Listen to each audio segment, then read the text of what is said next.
Hello दोस्तों। आज हम आपके लिए लेकर के आए हैं जीएसटी R4 रिटर्न, यानी कि जीएसटी की जो एनुअल रिटर्न होती है। इसमें जीएसटी का जो कंजप्शन जो रिटर्न फाइल होती हैं, जिनका क्वार्टरली रिटर्न जाती है, इनकी एनुअल रिटर्न फाइल कैसे करेंगे, तो उसके लिए हम आपके लिए ये वीडियो लेकर के आए हैं। आप पूरी वीडियो को देखें और आसानी से समझेंगे। सबसे पहले तो हमें जो जीएसटी रिटर्न है उसकी एनुअल रिटर्न में हमें वो जाने हैं। एनुअल रिटर्न आपको इस तरह से खुल के आएगा। दोस्तों अभी हमारा लगभग सारा एनुअल रिटर्न फाइल हो चुका है। जैसे मैं आपको 18-19 की दिखा दूँ, मैंने फाइल करा हुआ है यहाँ पे।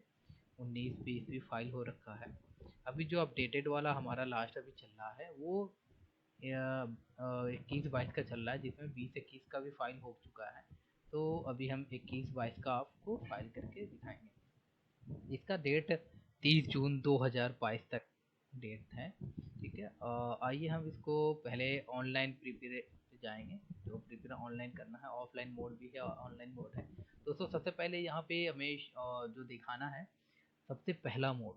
या ध्यान रखें, ऐसा ना यहाँ पे मिस्टेक नहीं करेंगे। छोटी सी मिस्टेक करने से आपको बड़ी गलती हो सकती है। जैसे कि aggregate turnover of previous financial year. यहाँ जो टर्नओवर देना है, ये अमाउंट पिछले साल, यानी कि अगर आप फाइनेंशियल ईयर 2021-22 की रिटर्न फाइल कर रहे हैं, तो ये टर्नओवर जो जो आएगी यहाँ पे वो 2020 और 21 की आएगी। या जो ये ध्यान रखें। उसके अलावा हमें यहाँ पे वो अमाउंट डालना है, फिर सेव कर देना। हमने यहाँ पे ऑलरेडी डाल रखा है, हम इसे सेव करते हैं। फिर नेक्स्ट आएंगे, इसमें कुछ कॉलम्स है जो जैसे लग रहा है यहाँ पे जिसे रेड हेडलाइट दी है, इन्हें फिल करना है। जैसे inward supply from registered supplier other than reverse charge. ये वो इनवर्ड सप्लायर का डिटेल डालना है जो भी हमने परचेज किया है, लगभग आईटीसी आया हो, बैलेंस या कोई भी गुड्स एंड सर्विस लिया हो हमने, वो डिटेल डालना है। जिसमें रिवर्स चार्ज नहीं है वो आपको मैनुअली डिटेल डालनी पड़ेगी। ये कैसे डालना है वो भी हम आपको बताएंगे। दूसरा सेकंड आता है इसमें कि इनवर्ट सप्लाई रजिस्टर पर्सन, यानी कि जियो रजिस्टर पर्सन, ये दोनों में रजिस्टर पर्सन वाले आना चाहिए। यानी कि रजिस्टर जिसका रजिस्टर पर्सन है वो, इसका डिटेल इसमें मेंशन है, वो भी हम आपको दिखाएंगे। ये इसमें रिवर्स चार्ज वाले आएंगे। फर्स्ट वाले में रजिस्टर पर्सन का डिटेल डालना है जिसमें रिवर्स चार्ज नहीं दिया हो। सेकेंड वाले में रजिस्टर पर्सन का डिटेल डालना है जिसमें रिवर्स चार्ज हमने दिया हो। ठीक है। उसके अलावा 4C में आते हैं inward supplier from unregistered supplier, यानी कि जो अनरजिस्टर्ड पर्सन है जिसका आपको बिल है और ऐसा कुछ है, तो वो डिटेल हमको इसमें मेंशन करना है। सेकंड आता है इंपोर्ट ऑफ सर्विस, यानी कि जो भी सर्विस हम इंपोर्ट यानी बाहर से लिया हो, ठीक है, वो सर्विस की डिटेल हमें इसमें डालना है। Summary of composition at auto drafted by system, ये हमें फुलफिल नहीं करनी है। ये ऑटो ड्राफ्टेड आते हैं, ये खुद ब खुद ड्राफ्ट हो जाएंगे हम जो क्वार्टरली रिटर्न फाइल करते हैं उसके अकॉर्डिंग। फिर दोस्तों यहाँ पे आ जाती है the tax rate by the outward and inward supply tax payer to report. इसमें हमें डालनी है कि कौन सी कितनी जो टैक्सेबल इनकम की किस रेट में हमने सेल किया है वो डालनी है। फिर इनवर्ड वो अपने आप, जब आप कॉलम नंबर 4A डालेंगे तो वो आ जाएगी यहाँ पे।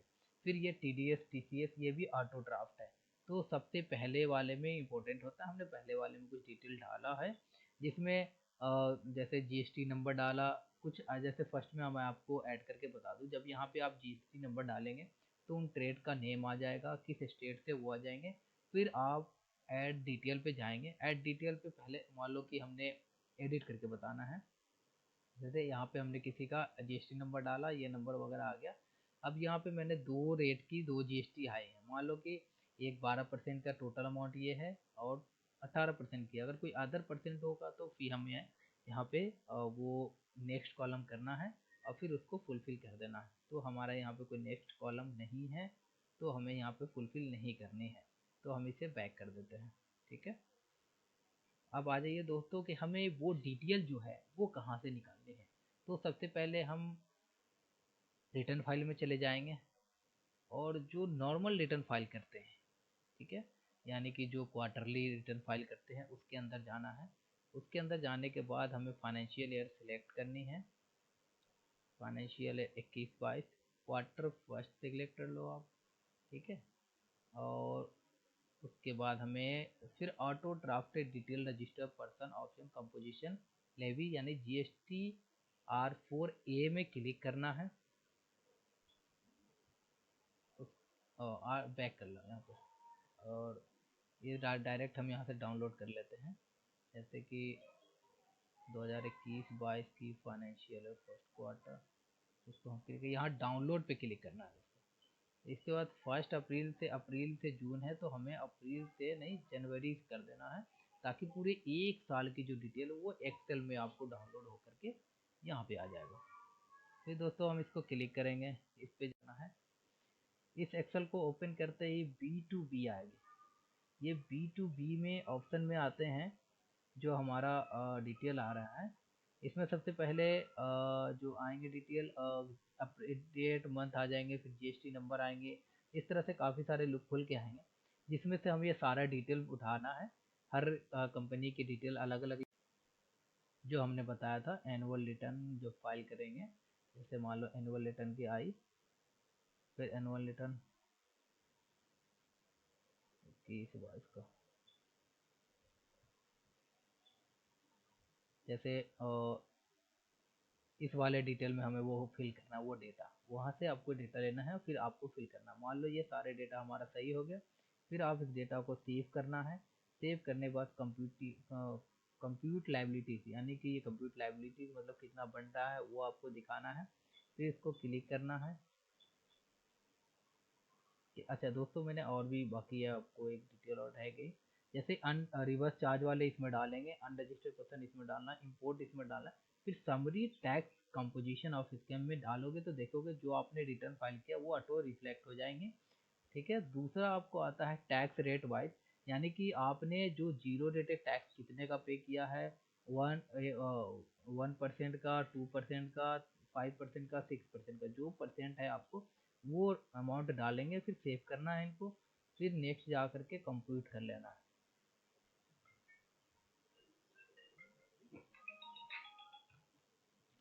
कंप्यूट करने के बाद दोस्तों फिर हमें कंप्यूट करना है, क्लिक करना है। फिर हमें प्रोसेस टू फाइल पे क्लिक करना है, तो हमारा सारा डेटा जो यहाँ पे वो शो हो जाएगा। फिर कंटिन्यू करना है। अब हमें कंटिन्यू करने के बाद हमें एग्री पे क्लिक करना है, फिर कंसर्ट पर्सन को डिटेल फिल करना है। फाइल GST R1, अब यहाँ पे हमारा जो भी शो कर रहा है इसे रिवाइज नहीं कर सकते, तो ठीक है, डिक्लेरेशन हमने दिया है। फिर हमें EBC से फाइल करना है। अब हमारे पास OTP आएगा, हम इसे फाइल कर देंगे।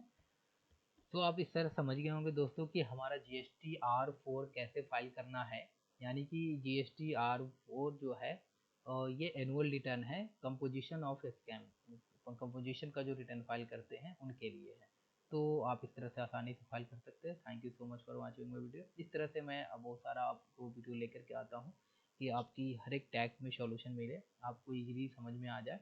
तो हमारे चैनल को आप सब्सक्राइब करें ताकि आने वाली वीडियो सबसे पहले आपको मिले, और हमारे चैनल को सब्सक्राइब करके, और अगर हमारे वीडियो अच्छी लगी तो लाइक करके और कमेंट करके बताएं। Thank you so much.